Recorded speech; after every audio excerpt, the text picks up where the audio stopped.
We are in the fourth and final video of Chapter 3 of Brotherhood of Darkness.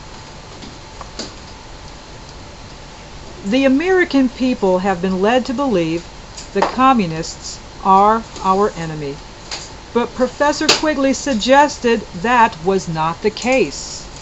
The two ends of this English-speaking axis have sometimes been called, perhaps facetiously, the English and American establishments. There is, however, a considerable degree of truth behind the joke, a truth which reflects a very real power structure. It is this power structure which the radical right in the United States has been attacking for years in the belief that they are attacking the communists. This is particularly true when these attacks are directed, as they so frequently are, at Harvard socialism or at left-wing newspapers like the New York Times and the Washington Post, or at foundations and their dependent establishments. Professor Quigley noted that during the first half of the 20th century, J.P. Morgan and his associates financed the Republican Party, the Democratic Party, conservative groups, liberal organizations, communist groups, and anti-communist organizations.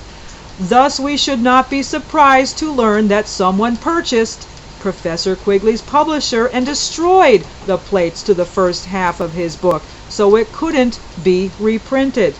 In 1972, I read None Dare Call It Conspiracy. The authors utilized a great deal of Professor Quigley's information, but they disagreed with his conclusions. They believed communism was controlled from the United States and pointed to the fact that Nikita Khrushchev, the most powerful man in the USSR, was deposed and sent to Siberia shortly after David Rockefeller visited Russia in 1964.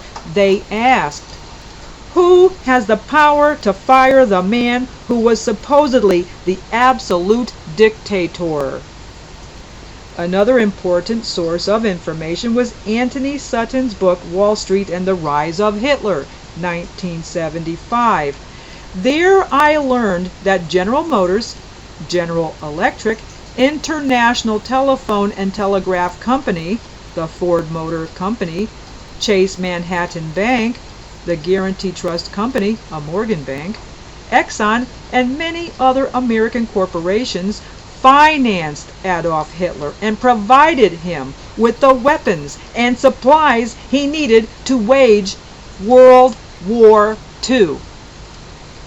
When I went through Colonel House's papers at Yale University, I found a letter William E. Dodd sent to Colonel House. Dodd was our ambassador to Germany in 1936, and he wanted to know why American corporations were building weapons for Adolf Hitler when they couldn't get their profits out of Germany because of the exchange controls. Anthony Sutton's 3-volume treatise, Western Technology and Soviet Economic Development, a trilogy which I have in my possession, very expensive, and it took time to find them, revealed that our banks and our corporations provided the Bolsheviks with the technology and money they needed to control the Russian people. In Chapter 2, I noted that the American Relief Mission provided the Bolsheviks with the food and medical supplies they needed to consolidate their control after World War I. One of the most disturbing books I read was National Suicide. There, Anthony Sutton documented the fact that we financed the Soviet Union during the Vietnam era, which allowed them to finance the North Vietnamese war effort. Over 80% of the weapons that were used to kill and cripple our men in Southeast Asia came from Russia. And by the time the war ended, we and our allies had loaned the USSR and its Eastern European satellites over $40 billion. Later, many of those loans were written off.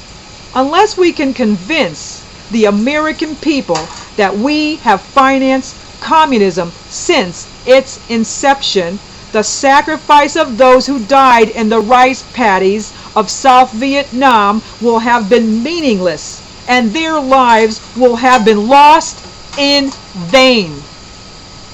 And that ends chapter 3 of Brotherhood of Darkness. And I will see you in chapter 4. Stay with me. There really isn't much left to this book.